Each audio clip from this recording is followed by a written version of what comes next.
میرے رسول پاک علیہ السلام کا دروازہ سب سے بڑا دروازہ ہے، حضور کا دروازہ سب سے بڑا دروازہ ہے، لیکن میرے دوستو یاد رکھنا، نبی پاک علیہ السلام نے بھی لوگوں کو جب رستہ دکھایا ہے تو رب کریم کا رستہ دکھایا ہے، اللہ کا رستہ دکھایا، اللہ کریم کا رستہ دکھایا، لوگوں رب کی طرف توجہ کرائی۔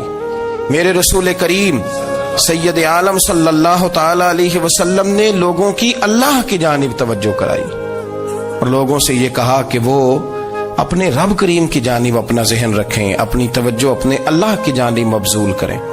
میری بات کو اچھے طریقے سے سمجھیے گا، علم اللہ تبارک و تعالی عطا کرتا ہے تو اسے اللہ کی عطا ہی سمجھنا چاہیے۔ کچھ لوگوں کے پاس علم ہوتا ہے پر علم نافع نہیں ہوتا، وہ ٹامک ٹونجا مارتے رہتے ہیں ساری زندگی۔ علم کو اللہ کی عطا سمجھیں، اپنی عقل پر اپنے شعور پر زیادہ بھروسہ نہ سمجھیں، نظر اللہ پہ رکھیں۔ حضرت مولا علی شیر خدا کرم اللہ تعالی وجہہ الکریم سے کسی نے پوچھا تھا بڑا عالم کون ہوتا ہے؟ ہمارے ہاں تو اب وہ والے عالم پائے جاتے ہیں نا، اللہ ماشاءاللہ، جو ممبر پہ بیٹھتے ہیں تو دعوے ہی دعوے ہیں، ممبر پہ بیٹھتے ہیں تو دعوے ہی دعوے ہیں، اس طرح کے عالم ہمارے ہاں پائے جاتے ہیں، وہ ہر بات میں دعویٰ کرتے ہیں، میں یہ کر دوں گا، میں وہ کر دوں گا۔ یہ مزاج علماء کا نہیں۔ حضرت علی المرتضیٰ سے کسی نے پوچھا بڑا عالم کون ہوتا ہے؟ فرمایا بڑا عالم وہ ہوتا ہے کہ جسے مسئلے کا پتہ نہ ہو تو وہ کہہ دے مجھے نہیں پتا، میں پتہ کر کے بتاؤں گا، غلط بات بیان نہ کرے۔ امام مالک سے کسی نے کوئی مسئلہ پوچھا تو آپ فرمانے لگے مجھے اس سوال کا جواب نہیں آتا، ہمارے بزرگ سمجھاتے کیا ہے؟ وہ کہنے لگا آپ اتنے بڑے امام ہیں تو اس سوال کا جواب نہیں آتا۔ فرمانے لگے اگر مجھے ہر سوال کا جواب آتا پھر تو میں خدا ہوتا، مجھے ہر سوال کا جواب نہیں آتا، مجھے تو اتنا آتا ہے جتنا میرے رب نے مجھے عطا کر دیا ہے۔ اپنی نظر اللہ پہ رکھیں، نکل آئیں اس معمے سے باہر کہ میں کوئی بلا ہوں، مجھے بڑا پتہ ہے، میرے پاس 6 ڈگریاں ہیں، مجھے 10 جگہ پہ تدریس کا شغف حاصل ہے، اس سے نکلیں باہر۔ قرآن مجید دیکھیے گا، اللہ تعالیٰ نے ارادہ قدرت فرمایا کہ میں حضرت آدم کو بناؤں گا، پھر بنانے کے بعد فرمایا فرشتوں سجدہ کرو آدم کو، سب نے سجدہ کیا الا ابلیس ابا واستکبر وکان من الکافرین، سب نے سجدہ کیا سوائے ابلیس کے، اس نے انکار بھی کیا، تکبر بھی کیا اور کافروں میں سے ہو گیا۔ تو یہ جب اللہ تعالیٰ نے سجدہ کرایا تو کیسے کرایا؟ اللہ تبارک و تعالیٰ نے نا حضرت آدم کو علم سکھایا خود، وعلم آدم الاسماء کلہا، خود اللہ فرماتے ہیں کہ میں نے جناب آدم علیہ السلام کو تمام اشیاء کے نام سکھائے، سب اشیاء کے نام سکھائے۔ تو وہ چیزیں پھر میں نے نا، اللہ فرماتے ہیں میں نے فرشتوں پہ پیش کی، میں نے کہا کہ بتاؤ ان کے نام کیا ہے، تو فرشتوں نے جو جواب دیا ہے وہ سمجھنے والا ہے۔ اللہ نے چونکہ خود علم سکھایا تھا حضرت آدم کو، جناب آدم سکھایا تھا، لیکن فرشتوں کو نہیں سکھایا تھا۔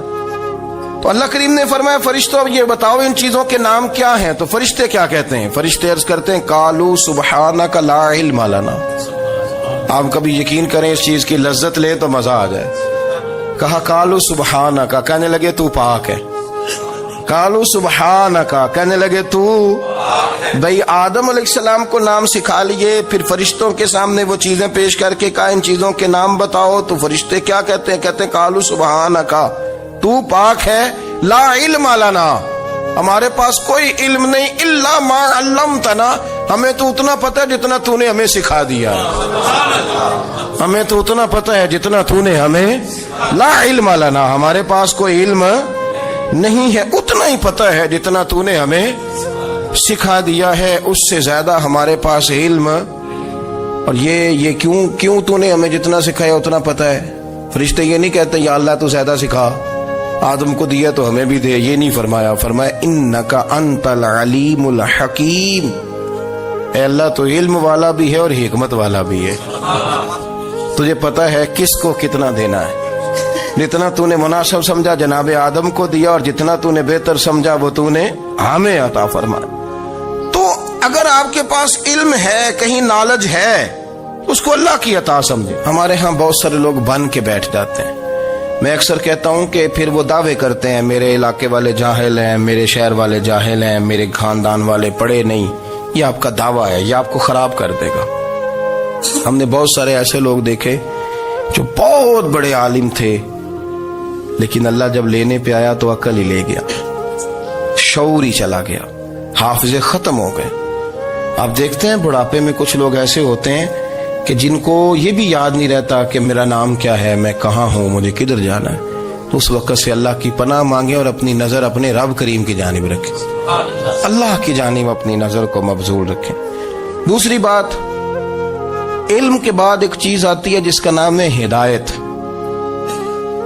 جس کا نام ہے تقوی، جس کا نام ہے پرہیزگاری، جس کا نام ہے عمل، عبادت، ریاضت۔ یہ بھی اسی وقت ہی نصیب ہوتی ہے جب میرا رب کریم نصیب فرما دیتا ہے۔ ہم نے نا نیکی کا اپنا اپنا سٹیٹس بنا لیا ہے، اپنا اپنا معیار بنا لیا ہے۔ کچھ لوگ کہتے ہیں کہ جناب مسجد میں سیمٹ کا توڑا دینے سے بہتر ہے کسی غریب کو آٹے کا تھیلا دے دو۔ اب اس نے اپنا مزاج بنا لیا نا نیکی کا، اس نے اپنا سٹیٹس بنا لیا۔ میرا یہ سوال ہے کہ نبی پاک صلی اللہ تعالی علیہ وسلم جب مدینہ شریف آئے تھے تو حضور نے سب سے پہلے غریبوں میں آٹا تقسیم کیا تھا کہ سب سے پہلے مسجد بنائی تھی؟ کیا عجیب لوگوں کا رنگ ہے، اپنی مرضی کی ہدایت، اپنی مرضی کا تقوی، اپنی مرضی کا معیار۔ مسجد کوئی بڑا چھوٹا خطیب بھی میری طرح کا ہو نا تو وہ مسجد میں بیٹھ کے جب نبی پاک کی بات کرتا ہے تو کہتا ہے میرے رسول پاک غریبوں کا سہارا بن کے آئے۔ وہ غریبوں کی بات کرتا ہے، مسکینوں کی، لاچاروں کی، کمزوروں کی بات۔ تو مسجد ہی تو وہ ادارہ ہے جہاں سے غریبوں کی بات ہو رہی۔ تو اب لوگوں نے غریب کو اور مسجد کو لڑانا شروع کر دیا، اس کو لڑاؤ کہ مسجد میں پیسے دینے سے بہتر ہے آپ غریب کو آٹے کا تھیلا دے دیں۔ آپ یہ کیوں نہیں کہتے کہ مسجد میں بھی آپ توڑا دیں ایک سیمٹ کا اور ساتھ غریب کو بھی خدمت کریں؟ یہ کیوں نہیں تقوی؟ اپنی اپنی مرضی کا مزاج، اپنی اپنی۔ کچھ لوگ کہتے ہیں چھوڑو جی، ساری زندگی انسان نماز پڑھتا رہے اور پھر گالیاں بھی دیتا رہے، بندہ داڑھی بھی رکھ لے اور جھوٹ بولنا بھی نہ چھوڑے۔ تو یہ آپ نے اپنے پاس سے تقوی کا معیار بنایا۔ گالی دینے کا گناہ ہے اور داڑھی رکھنے کا ثواب ہے۔ تو اگر آپ داڑھی رکھے ہوئے ہیں اور آپ کوئی غلطی کر رہے ہیں تو اس سے آپ کی داڑھی کا ثواب ختم، اللہ کرے آپ کو سمجھ آئے میری بات۔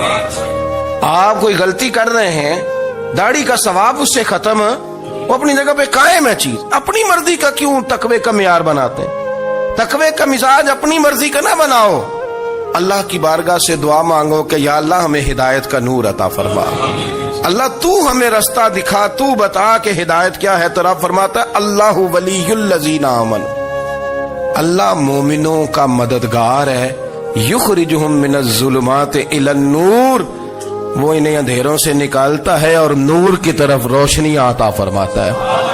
اندھیروں سے نور کی طرف اللہ لاتا ہے۔ اللہ ولی، اللہ مومنوں کا ولی ہے، وہ انہیں اندھیروں سے نور کی طرف نکالتا ہے۔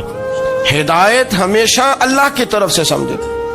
جب وہ نماز کی توفیق دیتا ہے تو اپنے فضل سے دیتا ہے، جب وہ ذکر کی توفیق دیتا ہے تو اپنے فضل سے۔ ہم سمجھتے ہو جی فلانا نہیں پڑھ رہا بڑا بیوقوف ہے، فلانا نہیں پڑھ رہا، تو تم کیا اپنی عقل کے زور پہ پڑھ رہا ہے؟ میں جی اللہ کے فضل سے 2 سپارے پڑھتا ہوں، تو کس پہ احسان کرتے تو 2 سپارے پڑھ کے رویا کر کہ اگر مالک تو بڑا قریب نہیں۔ بڑے لوگ ہیں جن کو پورا قرآن حفظ ہے پر انہیں پڑھنے کی توفیق نہیں، تو انہیں فضل کیا اور مجھے توفیق دے دی ہے پڑھنے۔ رویا کر، پڑھ کے رویا کر، راتی ساری کر کر زاری، وہ نیند اکھاں تھی توندے تے فجرے اوہی گناہگار کہاون سب تو نیوے ہوندے۔ مہربانی کریں، ڈریں، نیکی کریں تو پھر ڈریں، پھر احساس پیدا کریں، پھر اپنے اندر وہ کمزوری لائیں کہ توبہ توبہ مجھے تو پتہ ہی نہیں، تو جانتا ہی نہیں۔ حضرت سیدنا امام اعظم ابو حنیفہ رحمۃ اللہ تعالی علیہ کے ساتھ ایک شخص کہتا میں نے نماز پڑھی تو عشاء کی نماز تھی۔ یہ جو لوگ بڑے ہوتے ہیں نا، ان کے پیار کرنے والے بڑے ہوتے ہیں، ان کے گرد خوف بھی بڑا ہی ہوتا ہے، انہیں بڑا ڈر لگتا ہے، بڑی بعض اوقات آزمائش ہوتی ہے ان کی۔ عشاء کی نماز کہتے پڑھی تو امام صاحب نے نا عشاء کی نماز میں تلاوت کی آیتیں فَمَن يَعْمَلْ مِثْقَالَ ذَرَّةٍ خَيْرًا يَرَهُ وَمَن يَعْمَلْ مِثْقَالَ ذَرَّةٍ شَرًّا يَرَهُ، فرمایا جو ذرہ برابر خیر کرے گا وہ بھی قیامت میں دیکھے گا، اور جو ذرہ برابر شر کرے گا وہ بھی قیامت میں اس شر کو دیکھے گا اس کے سامنے آئے گا تو وہ شخص کہتا ہے کہ سارے لوگ نماز پڑھ کے چلے گئے تو امام صاحب رحمت اللہ علیہ نے اپنی داڑھی پکڑی رو رہے ہیں. کہتے ہیں وہ ذرہ برابر نیکی کا بدلہ دینے والے, وہ ذرہ برابر شر پہ سزا دینے والے میری سفید داڑھی کو دیکھ. مالک میرے ذرے ذرے سامنے نہ لانا, لوگ تو میری بڑی قدر کرتے ہیں دنیا, میں تو بڑا پہچانا جاتا ہوں, لوگ تو میری راہوں میں پھول لیے کھڑے ہوتے ہیں, مجھے بڑا نوازتے ہیں. قیامت میں رسوا نہ کر دینا, میرے لیے مشکل ہو جائے گی.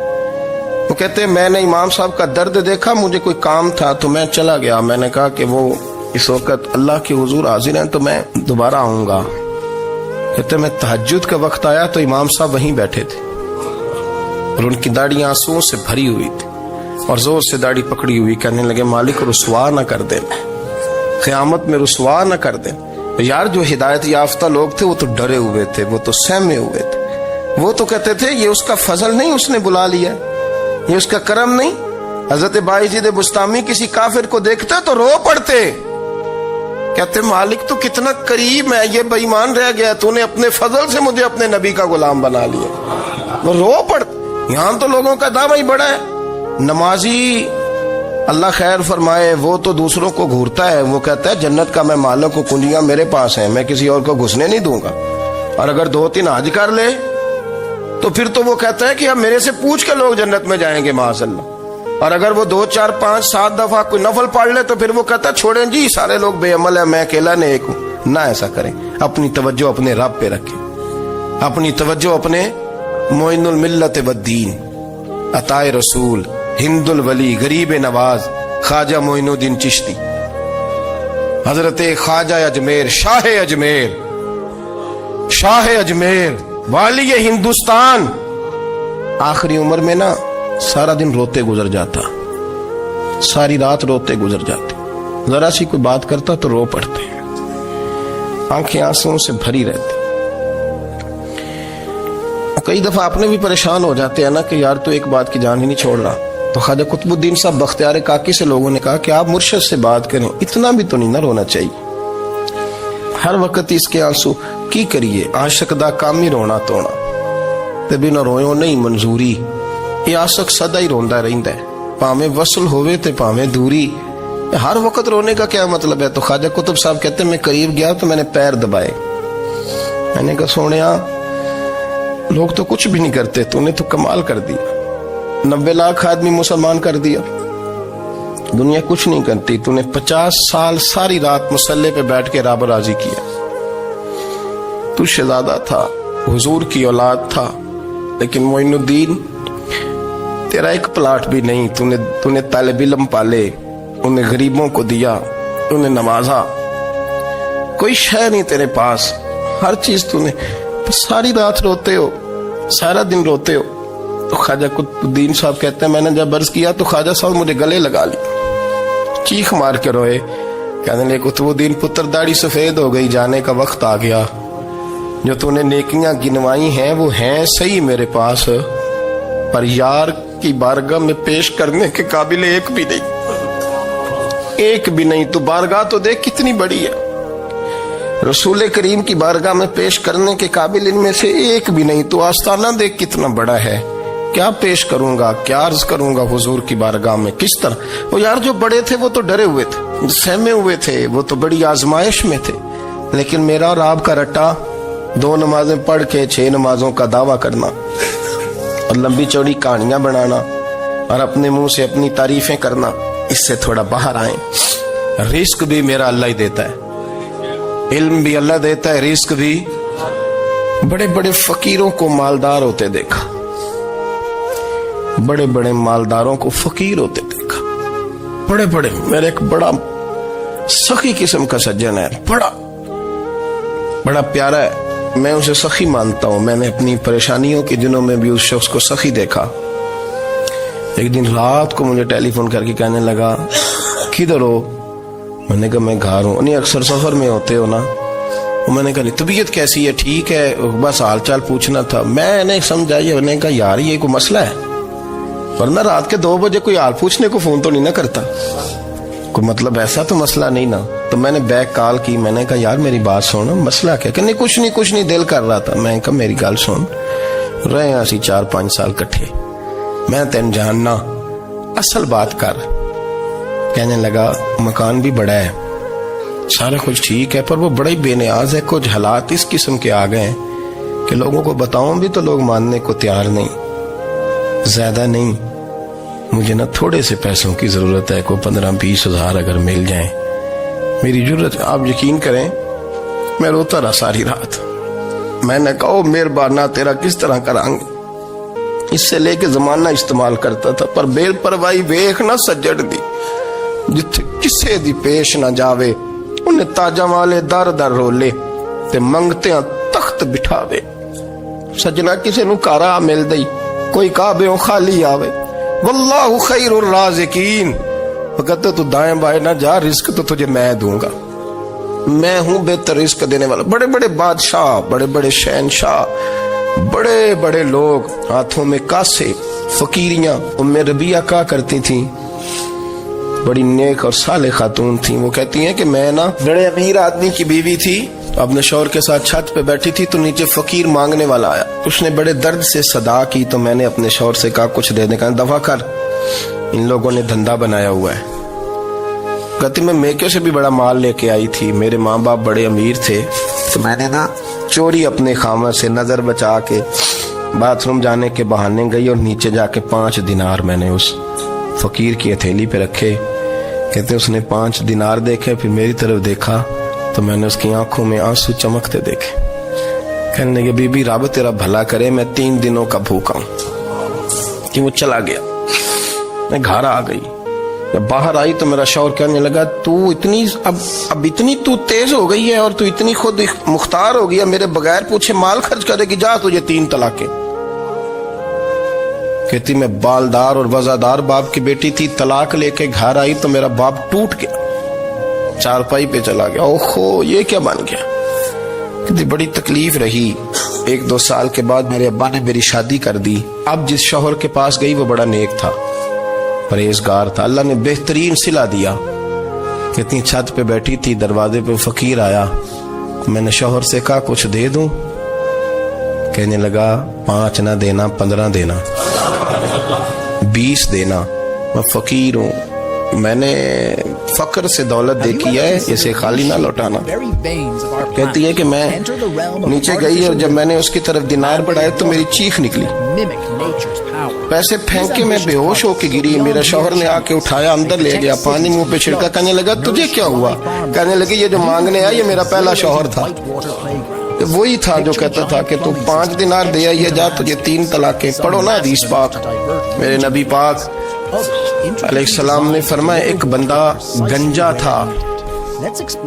گنجا کوئی ترتیب آگے پیچھے ہو جائے تو مفہوم کے لحاظ سے, لیکن میں مفہوم اس کا واضح کرتا ہوں. ایک گنجا تھا, کوئی شے نہیں تھی, سر پہ بال بھی نہیں تھے, رویا کرتا تھا. اللہ تعالیٰ نے فرشتے کو بھیجا, تجھے کیا چاہیے؟ تو کہنے لگا بال آ جائیں اور تھوڑا مال آ جائے. فرشتے نے ہاتھ پھیرا تو بال بھی آ گئے تو بکریاں بھی آ گئیں, لائنیں لگ گئیں, مال ہی مال ہو. دوسرے کے پاس گیا, وہ کوڑا تھا, اس کو جا کے کہا کیا چاہیے؟ کہنے لگا شفا ہو جائے اور کچھ اللہ تعالیٰ آسانی کر دے. شفا بھی ہو گئی, گائیں بھی دے دی, بھینسیں بھی دے دی, مال ہی مال ہو. پھر ایک کے پاس گیا, وہ اندھا تھا, تجھے کیا چاہیے؟ اس نے کہا آنکھیں ملنے اور کچھ ساتھ, اللہ مال دے دے. اونٹ ہی اونٹ ہو گئے. جب بڑا نواز دیا تو پھر مالک نے امتحان لینے کا ارادہ کیا. یاری تیری سونا ہے پر آزمائشاں بھی تیریاں آگ, آزمائشاں تیریاں, صحیح کہہ رہا ہوں, آزمائشاں تیریاں, یاری تیری سونا ہے پر آزمائشاں تیریاں. اے سونا پرکھیا جامدائی پہلو نہ لگاں دے لگ. اللہ نے فرمایا آزمائش کرو. سب سے پہلے گنجے کے پاس آئے, اسے کہا اللہ کے رستے میں کچھ دیکھنے لگا, میرے خرچے ہی بڑھے. دیکھو تو صحیح کتنی مشکل میں وقت گزارتا ہوں, حال ہی کوئی نہیں. تو اس نے کہا میں نے تو سنا ہے تو گنجا اور بھوکا ننگا تھا. کہنے لگا میں تو جلدی پوچھتی رہی سے آزم ہوں, تو یہ کس پاگل نے کہا ہے بھاگ جا؟ اس نے کہا اچھا جیسے تو تھا ویسے ہی ہو جائے. کھیت کھلیان اجڑ گئے, پھر سے گنجا ہو گیا. حضور علیہ السلام فرمانے لگے, پھر وہ اس کے پاس گیا جو کوڑا تھا, اسے کہا کچھ دے، کہنے لگا خرچے ہی بڑے. اب پوچھ لیں کسی امیر آدمی سے، کہے گا چکی کے نیچے ہاتھ ہے میرا، میرے سے زیادہ تو پریشان بندہ ہی کوئی نہیں. کیا بتاؤں آپ کو، اتنا ٹیکس ہے، اتنا جرمانہ ہے، فلانی شے، بڑا کچھ گنواتے ہیں لوگ. اس نے کہا میں نے تو سنا تو پہلے کوڑا تھا. اس نے کہا اچھا دوڑ جا، میں تو رئیس اعظم ہوں، دادا بھی پردادا بھی اور ساری نسل ہی. اس نے کہا اچھا جیسے تو تھا ویسے ہی ہو جائے. پھر وہ گیا اندھے کے پاس اور جا کے کہا اللہ کے نام پہ کچھ دے. تو کہنے لگا رب کے نام پہ؟ یہ کھڑے ہیں اونٹ، جتنے تیرے دل کرے لے دا. اس نے کہا کیا معنی اس بات کا؟ کہنے لگا یار تجھے کیا بتاؤں، میں تو اندھا تھا، میں نے تو کبھی دنیا دیکھی نہیں تھی. پھر اس کریم نے فضل کیا تو مجھے بڑا کچھ دکھایا. میں کیا بتاؤں، میرا دل کر رہا ہے کہہ دوں کہ پھر اس نے کعبہ دکھایا، پھر اس نے روضہ رسول دکھایا، پھر اس نے ریاض الجنہ کے سجدے دکھائے، پھر اس نے اپنے محبوب کے دروازے کی رونقیں دکھائیں. اس نے بڑا کچھ دیا، اس نے بڑا نوازا. میرے پاس تو شاید میں بدکار پرانا خادم، کسے در ملی نہ ٹوئی. واصف یار نے نظر جو کی تھی پھر واصف ہی ہوئی. یہ تو اس کا کرم ہوا. تو یہ وہ کہنے لگا تو اللہ کے نام پہ جان مانگ، میں وہ بھی دینے کو تیار. میرے پاس تو شاید کوئی نہیں تھی، مجھے تو اپنا پتہ ہے، میں تو کوئی شے نہیں تھا، کچھ نہیں تھا میرے پاس. یہ تو ان کا کرم ہے کہ رخ ان کا ادھر ہے. اور مختصر سی میری کہانی ہے، یہ جو بھی ہے ان کی مہربانی ہے. تو وہ کہنے لگا میں بھی کچھ لینے نہیں آیا تھا، تیری آزمائش ہی کرنے آیا تھا. تیری عزتیں بھی سلامت رہیں گی، تیرا مال بھی سلامت رہے گا، تیری شفا بھی. اپنی زندگی میں کبھی بھی اللہ کی بارگاہ سے توجہ ادھر ادھر نہ کریں. چھوڑیں لوگ کیا کرنا ہے، دنیا کیا کہہ رہی، کبھی بھی اپنی توجہ دائیں. ہمارا یہ مسئلہ بن گیا کہ ہماری سیاست ہے، ہماری دنیا داری ہے، ہم بندوں کو راضی کرنا چاہتے ہیں. ہم دیکھتے ہیں کون کس طرح، اور آپ یقین کریں آپ تھک جائیں گے، بندے راضی نہیں ہوں گے، وہ نہیں راضی ہوتے. آپ ان کو منا کے لائیں گے تو ادھر والے نکل جائیں گے، ادھر کو منائیں گے تو ادھر والے نکل جائیں گے. اس چکر سے باہر آئیں، اس رب کو راضی کریں جو فرماتا ہے ان الذین آمنوا وعملوا الصالحات سیجعل لهم الرحمن ودا. فرمایا تو ایمان لانے کے بعد نیک عمل کر، میں لوگوں کے دلوں میں تیری محبت پیدا کر دوں. رحمان لوگوں کے دلوں میں محبت ڈال دے گا. اللہ لوگوں کے دلوں میں. اپنی نظر ہمیشہ اپنے رب پہ رکھیں. اتنی لمبی چوڑی دنیا داروں سے امیدیں نہ وابستہ کریں. میں نے دیکھا ہے لوگ کاسا لیسی کرتے ہیں، کبھی اس کے دروازے پہ کبھی اس کے دروازے پہ. ان چکروں سے باہر آئیں اور اپنے رب کی بارگاہ کی طرف توجہ کریں. استغفار شوق سے پڑھا کریں. اور اکیلے میں نا، اکیلے میں حضرت رئیس المتکلمین مولانا نقی علی خان صاحب رحمۃ اللہ نے لکھا ہے کہ فرعون 500 سال حکومت کر گیا. یہاں تو 5 سال کی حکومت کی پیر لڑکھڑاتے ہیں، 500 سال. فرماتے اصل وجہ یہ تھی کہ دنیا جب سو جاتی تھی نا تو اوپر چادر لے کے تو مسلح پہ بیٹھ جاتا تھا اور ہاتھ باندھ کے کہتا تھا رب تو ہی ہے، میرا پردہ نہ کھولنا، مالک تو ہی ہے، کرم نوازی کرنا، میری پکڑ نہ کرنا. وہ بے ایمان ہو کے اگر 500 سال ہاتھ باندھے تو گزارا کر لیتا ہے، تو ایماندار ہے. پر مسئلہ یہ ہے کہ تو رات کو بکل مار کے ہاتھ نہیں نہ باندھتا، تو منت نہیں کرتا، تو استغفار نہیں کرتا. توبہ کریں تو بچے رہیں. وہ اتنی لمبی حکومت کر گیا چونکہ رات کو کہتا تھا مالک رب تو ہی ہے، لیکن مہربانی فرما، میری پکڑ نہ فرمایا تو اللہ نے تو اس کو مہلت دے دی.